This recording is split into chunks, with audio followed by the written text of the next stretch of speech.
Assalamualaikum warahmatullahi wabarakatuh. Perkenalkan, nama saya Faiz Firman Bramawi dari kelompok 18 Kelautan 2020. Dan pada kesempatan kali ini saya ingin menjelaskan atau memaparkan tentang rangkuman dari materi hari H LKMMPD di hari pertama dan hari kedua Kelautan 2020. Ya, untuk materi pertama di hari pertama adalah personal building. Apa sih personal building itu?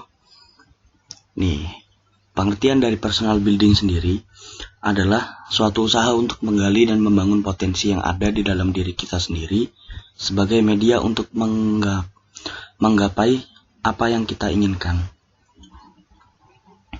Lah, jadi personal building ini adalah upaya kita untuk menggali dan memanfaatkan potensi yang kita miliki untuk kepentingan kita di masa depan atau untuk meraih cita-cita kita.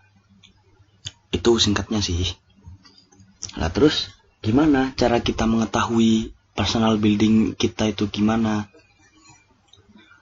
Yang pertama, ada namanya analisis potensi diri. Ya, analisis potensi diri ini pastilah yang tahu diri kita sendiri itu diri kita sendiri kan. Ya iyalah, masa orang lain gitu kan. Contohnya aja kayak kelebihan sama kekurangan kita gitu loh. Ada yang udah tahu atau ada yang masih bingung gitu loh.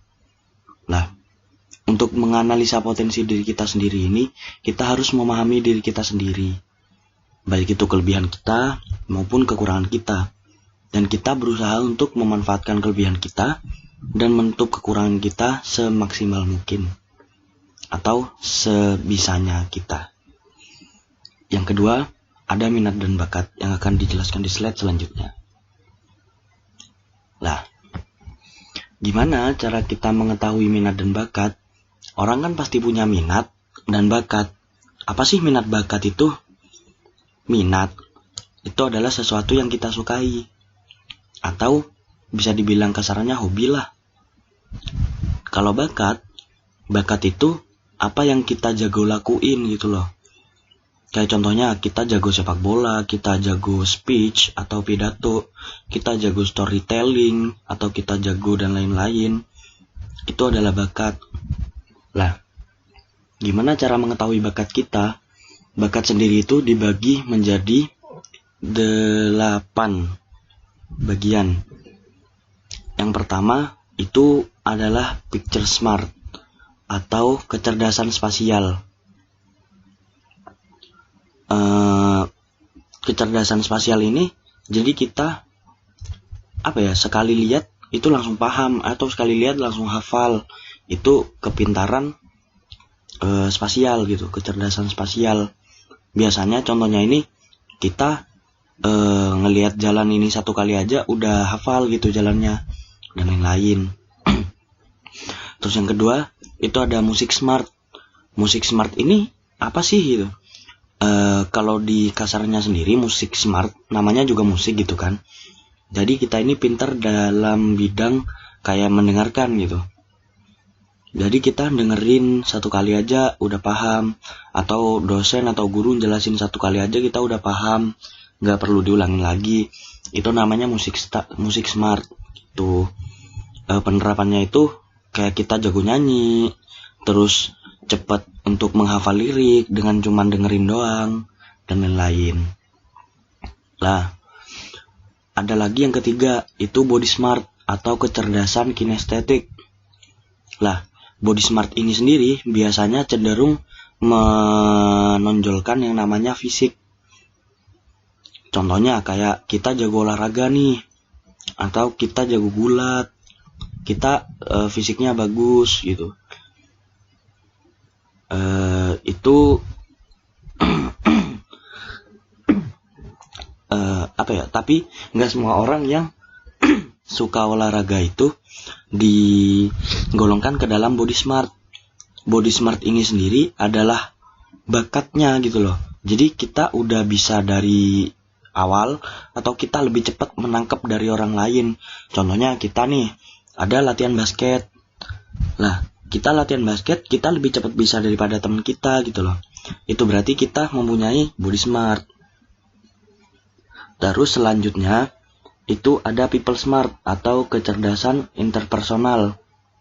Lah, people smart ini biasanya mudah bergaul dengan sekitar. Terus mudah kayak mudah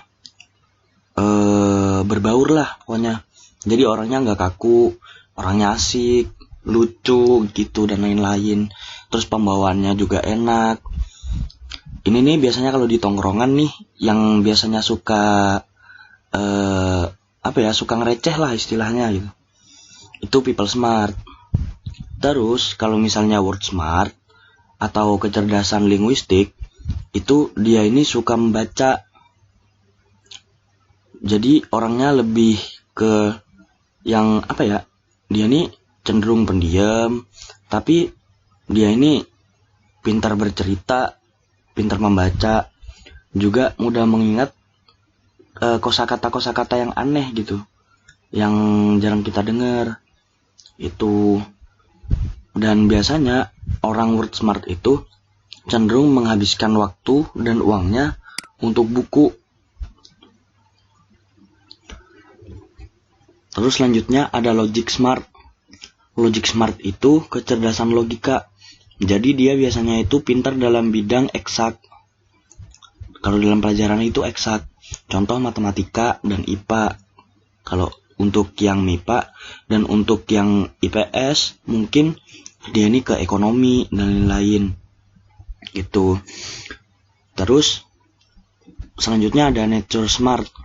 Nature smart ini biasanya dia ini orangnya cenderung bersatu dengan alam. Asik, cenderung bersatu dengan alam maksudnya dia ini suka hiking gitu-gitu, cinta dengan alam gitu. Ya seperti itulah. Dan dia ini peduli dengan apa yang ada di sekitarnya yang berhubungan dengan alam gitu loh. Contohnya ada orang buang sampah sembarangan, dia care gitu loh, dia ambil sampahnya, dia buangin ke tempat sampah dan lain-lain. Itu contoh dari nature smart. Terus yang terakhir ada self smart. Lah, self smart ini sendiri orangnya itu biasanya cenderung kayak apa-apa tuh mandiri gitu loh. Nggak perlu orang lain juga nggak apa-apa. Suka kerja sendiri. Terus dia ini cenderung bisa mengintrospeksi diri sendiri tanpa dikasih tahu oleh orang lain gitu. Dan orang yang self smart ini biasanya cenderung prospek kerjanya ini menjadi kayak wira swasta lah atau bekerja sendiri gitu, dan gak mau terikat sama orang lain. Contohnya di perusahaan dia jadi karyawan gitu, itu bukan orang yang self smart banget gitu. Next, materi kedua di hari pertama itu ada manajemen waktu. Kenapa sih ada materi manajemen waktu? Kita sebagai mahasiswa sendiri itu sangat butuh dengan namanya manajemen waktu. Soalnya manajemen waktu di kampus dan dimanapun bagi mahasiswa itu penting. Contoh, kita dalam mengerjakan tugas dari dosen atau dari asdos mungkin, itu kita butuh yang namanya manajemen waktu. Biar apa? Biar kita itu nggak ngaret atau nggak telat-telat lah ngumpulin tugasnya gitu. Nah, ini ada beberapa prinsip manajemen waktu. Yang pertama, sediakanlah waktu untuk membuat skala prioritas. Maksudnya gimana? Jadi gini, contoh nih, lu ada tugas. Misalnya dalam 2 hari lu ada 1 tugas. Yang itu bisa lu kerjain dalam waktu 2 hari. Lah, terus lu diajak nih nongkrong sama temen lu gitu kan. Lah, lu itu harus menerapkan yang namanya skala prioritas. Skala prioritas ini apa gitu loh. Jadi gini, kalau misalnya lu kan butuh buat ngerjain tugas, tapi lu juga butuh bukan butuh sih sebenarnya, lu juga mau gitu nongkrong sama teman-teman lu gitu kan. Jadi ya lu skala prioritasin aja, yang prioritasin yang mana, yaitu ngerjain tugas. Kalau misalnya lu bisa ngerjain tugasnya itu ngebut dalam 1 hari, bagus, berarti hari keduanya lu bisa nongkrong sama teman-teman lu. Itu untuk skala prioritas. Terus yang kedua, menyusun jadwal atau to-do list yang dibuat berdasarkan suatu patokan waktu. Contohnya nih, biasanya mahasiswa-mahasiswa nih banyak yang ngelakuin ini.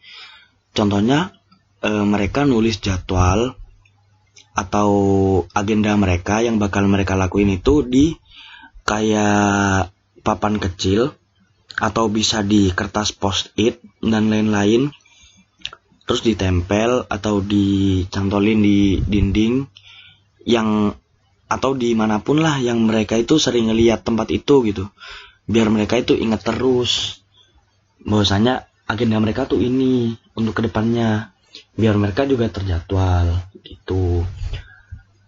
Terus yang ketiga itu ada yang namanya bersikap tegas dan asertif. Bersikap tegas dan asertif ini maksudnya gini, kalau misalnya lu itu ada tugas tapi lu diajak nongkrong sama temen lu mikir nih, lu bisa nggak ngerjain ntar pas udah nongkrong. Kalau misalnya nggak bisa, ya udah lu harus bersikap tegas, jangan mudah terpengaruh dengan temen lu gitu. Ya lu ngerjain dulu tugas lu sampai selesai. Kalau misalnya udah, baru deh bisa nongkrong sama teman-teman gitu. Terus yang keempat, ini berhubungan sama nomor 3 sih, memiliki prinsip persistensi. Memiliki prinsip persistensi ini, jadi kalian harus memiliki prinsip yang tidak mudah tergoyahkan oleh yang namanya godaan-godaan gitu.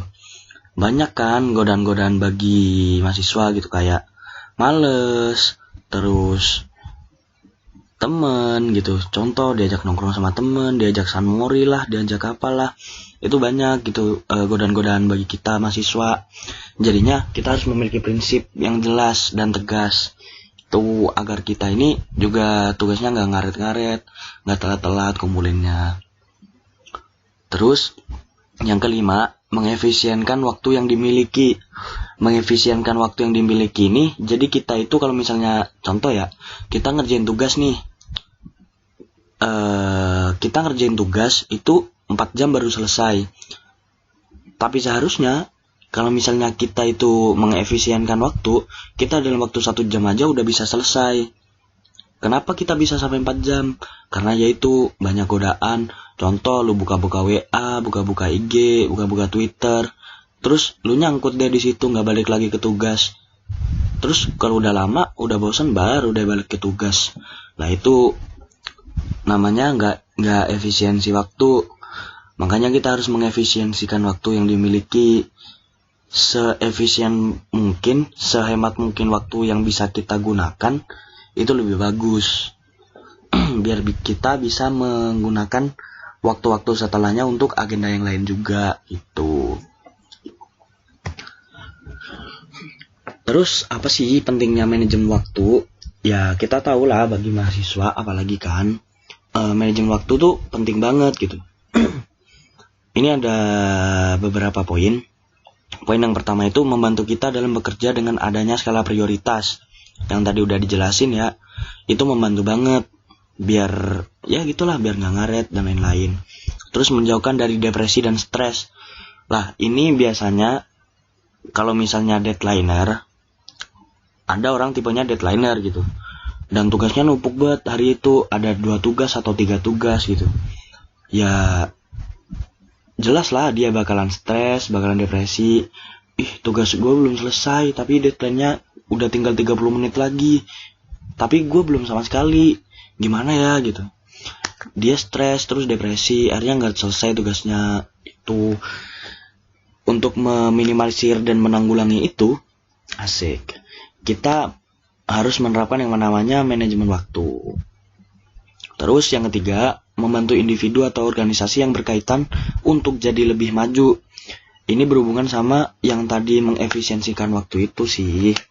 Soalnya kalau misalnya kita udah efisiensi dalam waktu, otomatis waktu yang lain bisa kita gunakan untuk improve diri kita sendiri atau improve organisasi dan environment di sekitar kita gitu. Maksudnya lingkungan di sekitar kita. Contoh nih, lu udah ngerjain tugas, terus lu ada waktu senggang, lu bingung mau ngapain, lu bisa tuh ke kayak baca-baca buku, terus habis itu atau bikin karya dan lain-lain. Buat contohnya lu organisasi jurnalis di bidang jurnalis. Lu udah ngerjain tugas, lu senggang, bisa tuh bikin-bikin rubrik atau bikin opini dan lain-lain buat bahan berita lah. Terus kalau misalnya buat individu, lu bisa tuh baca-baca buku dan lain-lain. Terus menjadi lebih produktif. Jelas lah, menjadi lebih produktif. Kalau misalnya tugas kita udah selesai, kita ada waktu senggang, bisa tuh kita bikin kayak contoh lu suka bikin video. Ya udah lu bisa bikin video di situ. Terus contohnya lu suka olahraga, misalnya renang gitu. Ya lu bisa latihan renang lagi biar renang lu lebih jago. Kalau misalnya renang lu udah jago, lu kan bisa ikut kayak lomba, event dan lain-lain gitu. Jadi kita lebih produktif deh. Terus strategi apa sih yang bisa membantu kita untuk memanajemen waktu kita gitu? Yang pertama itu ada komitmen dan konsisten. Manajemen waktu akan menjadi kebiasaan. Kalau kita udah mau berkomitmen dan kita bisa konsisten dalam melakukan komitmen itu, dijamin deh manajemen waktu itu bakalan menjadi sesuatu yang udah jadi kayak kebiasaan gitu. Kalau gue gak ngelakuin ini gak enak deh kayaknya gitu. Itu. Terus bangun sifat proaktif, sadar bahwa harus melakukan manajemen waktu. Jadi lu nyadar dari diri lu sendiri gitu loh. Gue harus ngelakuin ini biar gue gak deadlineer, biar gue tugas gue gak ngaret gitu, nggak telat-telat lagi ngumpulinnya. Jadi lu nyadar dari diri lu sendiri itu. Terus yang ketiga, membuat skala prioritas, mengurutkan kegiatan yang memiliki urgensi. Urgensi itu kayak gimana sih gitu? Urgensi itu bisa dibagi menjadi beberapa tingkatan gitu. Kalau dari kemarin yang aku tangkap sih itu dibagi jadi 3. Yang pertama itu penting dan mendesak. Terus yang kedua penting dan tidak mendesak. Dan yang ketiga itu tidak penting dan tidak mendesak. Dibagi jadi 4. Berarti yang 3 ini tidak penting dan mendesak. Yang keempat tidak penting dan tidak mendesak. Contohnya yaitu yang pertama penting dan mendesak. Contohnya tugas akademik. Lu niat lu jadi mahasiswa kan kuliah gitu loh, ngerjain buat akademik gitu. Jadinya ya itu urgent banget, penting dan mendesak bagi lu gitu. Terus ada lagi yang penting dan tidak mendesak. Contohnya bersifat untuk mengasah soft skill dan jangka panjang. Misalnya di kayak UKM, terus kelompok studi gitu-gitu dan lain-lain. Itu yang mengasah soft skill lah intinya, keahlian kita gitu. Terus yang ketiga ada tidak penting dan mendesak. Tidak penting dan mendesak ini bergaul sama teman-teman ya, contohnya nongkrong gitu. Itu nggak penting sih, tapi mendesak, kita butuh itu buat refreshing dan lain-lain gitu. Terus yang terakhir tidak penting dan tidak mendesak, dapat dilakukan jika 3 kegiatan prioritas setelah selesai dilakukan. Contoh, lu mau liburan, lu mau daki gunung, lu mau San Mori. Kalau lu udah ngerjain 3 tugas yang di atas, apa salahnya gitu loh. Kalau misalnya lu masih ada waktu gitu. Terus untuk materi selanjutnya itu ada dari hari H kedua LKMMPD 2020, yaitu ada dasar komunikasi. Dasar komunikasi itu dibagi menjadi 4, maksudnya 4 tahapan gitu. Yang pertama, communication science in a nutshell. ini apa ya, gimana ya jelasinnya ya, dia ini sebenarnya bukan sesuatu hal yang absolut. Menurut Paul Watzlawick itu Anda tidak bisa untuk tidak berkomunikasi. Jadi komunikasi itu bisa tidak disadari, baik itu secara verbal ataupun non verbal, menggunakan gestur dan ekspresi. Apa yang dipakai, apa yang dilakukan, dan apa yang dituju dapat memberikan suatu informasi dan menimbulkan suatu komunikasi. Jadi komunikasi itu adalah suatu kebutuhan. Kita sebagai makhluk sosial, manusia sebagai makhluk sosial itu pun perlu yang namanya komunikasi gitu loh. Baik itu dalam kayak kita ngomong, ngobrol, atau dalam gestur atau mimik gitu loh. Kita nggak usah ngomong kayak ngode dan lain-lain. Itu kita udah masuk komunikasi gitu. Terus yang kedua itu communication myth. Communication myth ini sendiri ada beberapa poin. Poin yang pertama itu ada yang namanya kemampuan untuk berkomunikasi. Jadi kita tidak bisa menjamin yang namanya kemampuan berkomunikasi ini di setiap orang sama. Karena siapapun itu bisa memiliki kemampuan berkomunikasi yang bergantung sendiri pada kemampuan menyusun kalimatnya dari orang itu sendiri gitu loh. Kan ada orang ya kayak gue ini lumayan kayak ribet sih kalau ngejelasin gitu kan, kadang kayak bulat dan lain-lain gitu. Tapi ada juga yang dia ini jelasinnya singkat, padat, dan jelas. Ya tergantung orang masing-masing gitu. Terus ada yang namanya the message sent in the message received, yaitu selalu memastikan agar informasi yang disampaikan sesuai, karena kemampuan penerimaan informasi setiap orang berbeda-beda. Contoh, lu jelasin ke temen lu dengan cara lu, itu belum tentu dia paham. Tapi bisa jadi temen lu satunya lagi menjelasin ke temen lu, itu dia paham, langsung paham. Karena kemampuan untuk memahaminya itu berbeda. Tergantung dengan kata-kata yang kita pakai juga gitu. Terus ada more communication is better. Kenapa more communication is better?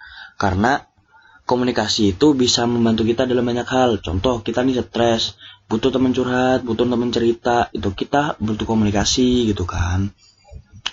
Terus ada yang namanya some people aren't born to be great communicators. Karena kemampuan komunikasi itu tidak dipengaruhi oleh karakteristik bawaan setiap orang dan dapat dilatih dan dibiasakan, itu jadi apa yang kita miliki itu nggak bergantung pada apa yang kita miliki, itu bergantung apa yang kita pelajari. Jadi kalau misalnya lu gak bisa ngomong, gak bisa public speaking, lu bisa belajar dari Google, dari buku gitu. Jadi semua orang emang tidak beda-beda gitu loh kemampuannya. Dan setiap orang ini tidak dilahirkan untuk jadi komunikator yang baik gitu loh. Contoh kan ada orang yang pendiam gitu, tapi itu bisa dilatih dan diubah kalau misalnya dia itu mau belajar. Terus yang terakhir ada speaking talents is important for effective communication. Jadi kemampuan berbicara itu penting buat komunikasi yang efektif, biar nggak belibet gitu. Jadinya singkat, padat, dan jelas untuk memaparkan suatu informasi itu, atau biasa disebut membangun komunikasi yang relatable, jadinya mudah relate sama orang. Terus di poin ketiga ada namanya what it takes to understand it. Jadi kita ini memposisikan diri sesuai dengan kita berada di mana gitu. Jadi contoh, kita ada di tongkrongan, ya udah kita menyesuaikan diri, kita ngomongin omongan yang di tongkrongan. Tapi kalau misalnya kita berada di suatu forum, ya kita harus memposisikan diri kita kayak kita ini bicara tentang apa yang ada di forum itu, gitu. Terus yang terakhir, what it takes to able to be do it. Di sini ada ethos, logika, dan pathos. Ethos itu adalah kayak apa ya, kredibilitas lah.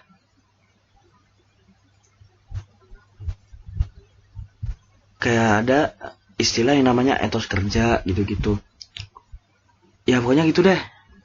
Terus logika. Logika ini cara menyusun ide pada suatu plot yang rapi agar pendengar itu bisa memahami. Jadi kita ini pakainya bahasa yang simpel-simpel aja biar orang ini mudah ngerti. Terus ada pathos atau emotion untuk mendapatkan suatu simpati atau empati. Jadinya biar nggak ambigu, terus biar nggak boring gitu kita bawaannya. Perlu yang namanya itu.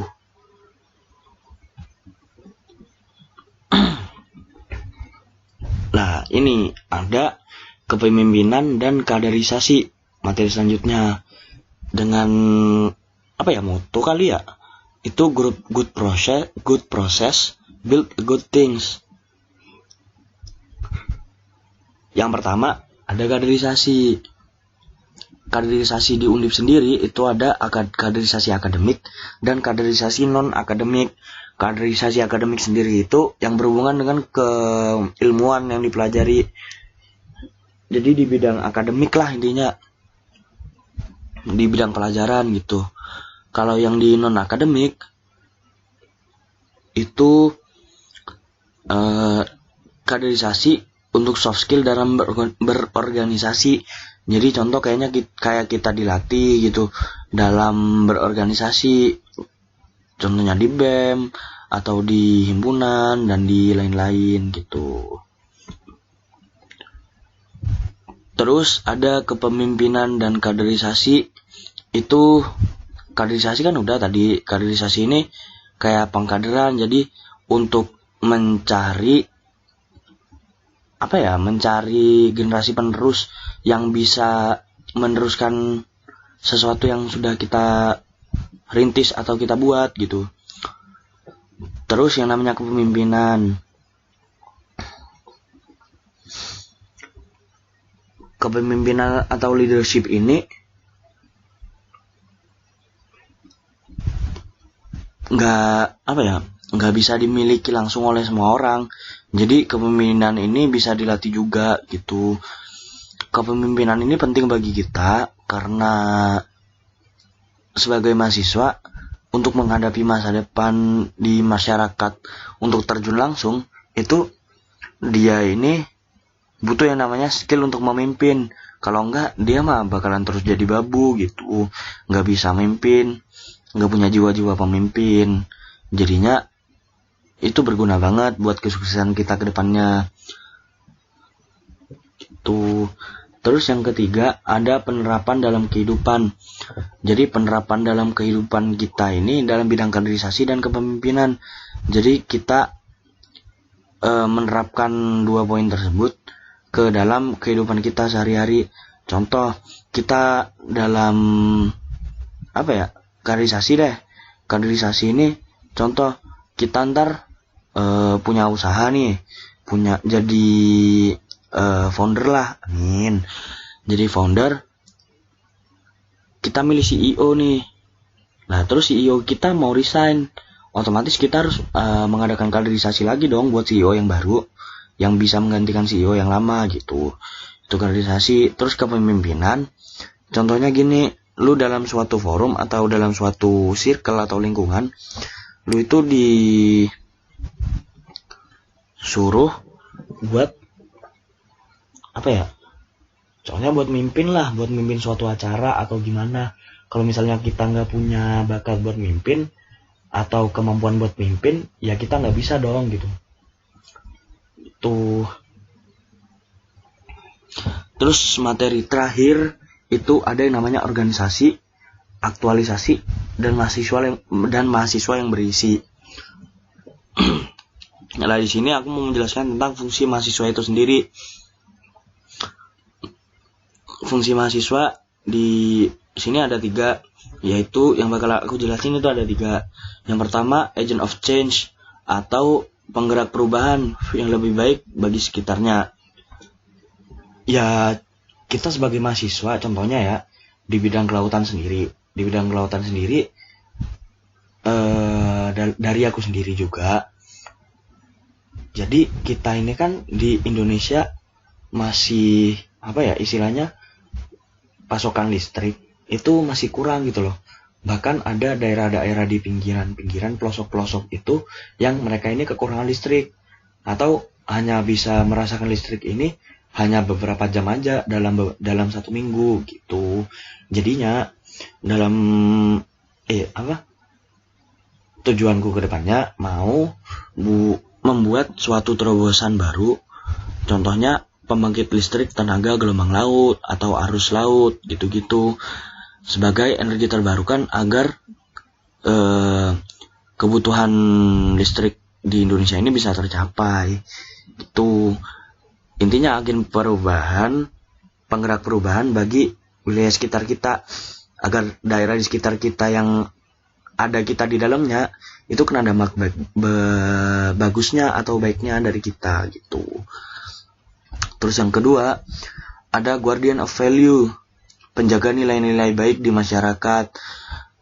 Kita ini kan gelarnya mahasiswa ya, ada gelar maha di situ, berarti kita bukan siswa biasa lagi, udah yang maha gitu kan, mahasiswa yang wah lah intinya, karena kita udah dicantumin dicantumin kata maha itu, jadi kita harus bisa menjadi contoh juga penjaga nilai-nilai baik yang ada di masyarakat, agar nilai-nilai tersebut tidak berubah atau diselewengkan menjadi nilai-nilai yang kurang baik gitu. Terus yang ketiga ada iron stock atau generasi penerus masa depan bangsa dan negara. Ya kalau ini gimana ya? Ya kali presiden mau itu terus gitu. Ya pasti kan akan beregenerasi terus menerus gitu. Dan kita sebagai generasi penerus bangsa harus bisa jadi lebih baik dari yang sebelumnya. Jadi itu sih fungsi dari mahasiswa sendiri. Udah. Thank you for watching.